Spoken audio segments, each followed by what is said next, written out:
Can't believe I've just been fiddling with camera angles for the past 15 minutes. Hey everyone, this video is a little late. Last week's video did not get posted because I can't seem to find the video file for my more up-to-date and in-depth review of Realm's End and the different hair accessories I got in my hair. You could probably see a couple of them peeking through right now. Like this feather thing is one of my favorites. I really like it. So if you haven't seen my first initial review for that, I'll leave a link right about here so that you can take a look at that. And be sure to tell her I said hi if you go and visit her website. That is Realm's End on Etsy, and I'll be sure to leave a link in the description box.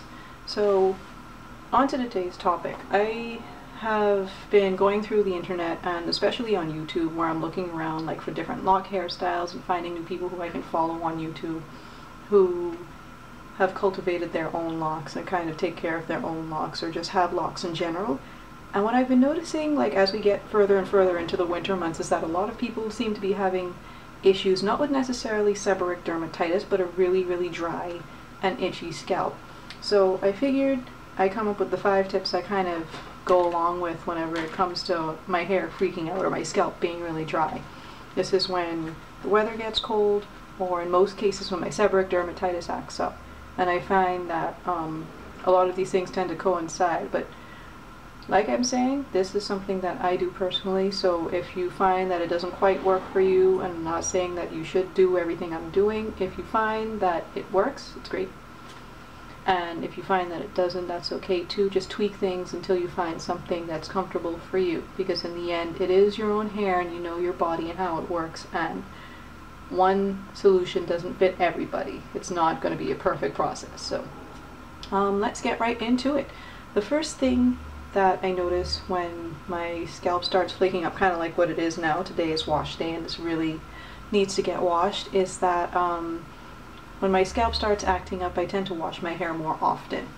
For most people who lock, they tend to do their hair like every 3 to 4 weeks, and for some people it's a little bit longer depending on how they maintain their hair. But I find for me the best medium is once a week. But in the case of like if I have excessive dryness or itchiness or an irritated scalp for seborrheic dermatitis, I might end up having to wash my hair maybe twice a week or something like that. So every 3 to 4 days or something is normally a good medium for me when, you know, things are freaking out and being, you know, unruly. The second thing I tend to do is I use less oil on my scalp. Now, this is different for everybody. I know some people, oil is a wonderful thing. For me, when my seborrheic dermatitis acts up, it is the worst thing I can possibly do for my hair. Especially things like, I used to use olive oil all the time, but since I grew locks, olive oil sometimes is too heavy during the summer months, so I end up using things like coconut oil, which is a little bit lighter, and maybe during the winter months I might switch over again to olive oil again. But again, I'm saying that word a lot. But normally, whenever I have an outbreak of seborrheic dermatitis, what I end up doing is I switch out from using coconut oil, my normal go-to oil in most cases, and I switch over to like a sulfur 8 anti-dandruff, anti-itch spray. And I use that every 2 or 3 days and just spray it directly to the scalp, not on the locks, just to kind of help alleviate some of that itching and dryness.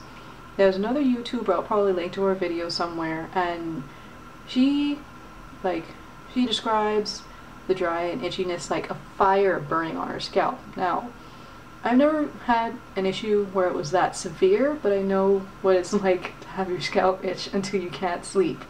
So something like that is really important, making sure that you pay attention to if you're over moisturizing or under moisturizing your scalp, and that is a really fine line to kind of balance on. So make sure you just kind of experiment a little bit until you find the happy medium that works for you.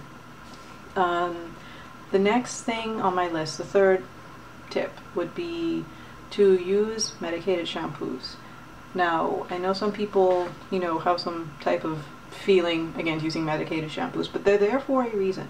Like a lot of the time, the dryness, the itching, the redness, a lot of it is like inflammation, and these medicated shampoos are kind of there to alleviate the itching, cool sensations of itching on your scalp and make you more comfortable, so that as you're doing things holistically, like drinking more water, changing your diet, and maybe not putting so many different strange products in your hair, it helps to ease the itch and the discomfort so that you would be able to heal a lot better. Because I notice that when you're comfortable, things tend to move a lot better and they seem to move a lot more smoothly whenever you're more comfortable with whatever situation it is, be it a cold, seborrheic dermatitis, a rash, anything like that. So that's what these medicated shampoos are for.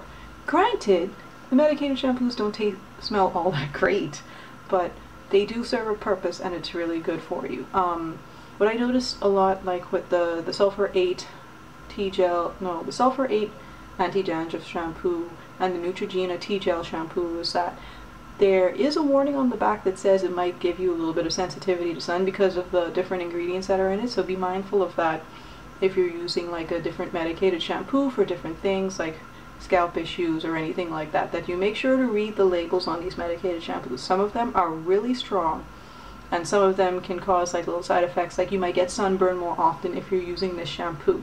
So just be mindful of that. But I found, like, especially when maybe it's not even a full-blown case of seborrheic dermatitis, but if I have a severe case of dryness and dandruff, that using those shampoos kind of just calms everything down enough so that it can bring me back to a happy medium and kind of help me to move forward a little bit more comfortably when it comes to all of that issue with my scalp and hair. So that's another thing to keep in mind. And the fifth one, which is normally my least favorite point of all of it, but is normally the most helpful, is to cut out sweets and junk food and drink a whole lot more water. I mean, granted, I drink a lot of water. I mean, just over here I have my my bottle of water, and this is basically what I've drunk from this morning. So I already drink a lot of water, but I do tend to have a lot of sweets and junk food and fatty foods on a regular basis. So I found that your body tends to work more efficiently when it's healthier, and if that means cutting out chocolate and candies and cakes and stuff like that so that my skin will be more clear and my scalp will be less of an irritation to me, I'm willing to make that sacrifice, because in the end this is still my health we're talking about. This is still your health that you're talking about. And if having a chocolate maybe once every 2 weeks or something like that, or maybe like just small treats, or switching the type of treats you have. Like, I love chocolate, but every now and then if I'm feeling the craving and I know I'm not really having a good day scalp wise, I'll end up getting, I don't know, granola bars and kind of having those on hand whenever I feel like having some kind of sweet snack that is like not really a cheat, but it's like a healthier version of what it is I'm craving. And that way, you know, I don't have all those empty calories. The oatmeal and the granola is actually good for me, and I still end up getting, you know, shutting up that screaming voice in the back of my head that really wants, you know, something sweet or something salty or something like that in the back of my head. So yeah, just for a quick review, my 5 tips: wash more, figure out how much oil you need to use for your hair, use medicated shampoos as necessary, drink more water, eat less sweets. Yeah.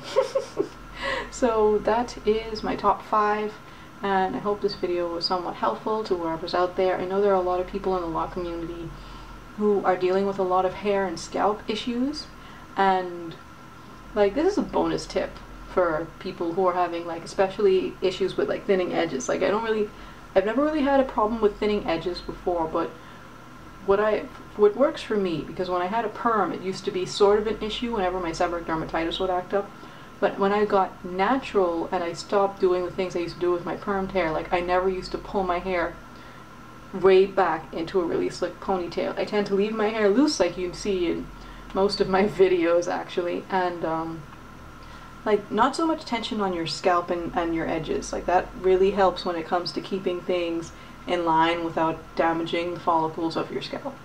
So yeah, that would be bonus tip number 6, is to not use so much tension when it comes to your hair styling. Like, that's not to say you can't wear your hair up, but try not to pull it quite so tight.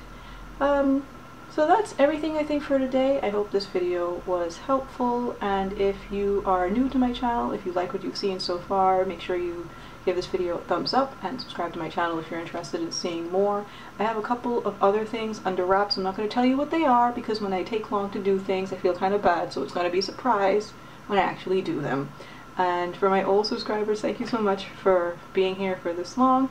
I can't believe there are over 100 of you who actually enjoy seeing my face on a regular basis, so thank you so much for that. This is more than I ever thought that I would be able to accomplish on this channel, and I'm hoping to do a lot more in the future, so I hope you stick with me for that. And with that, I guess I'll see you later. Bye.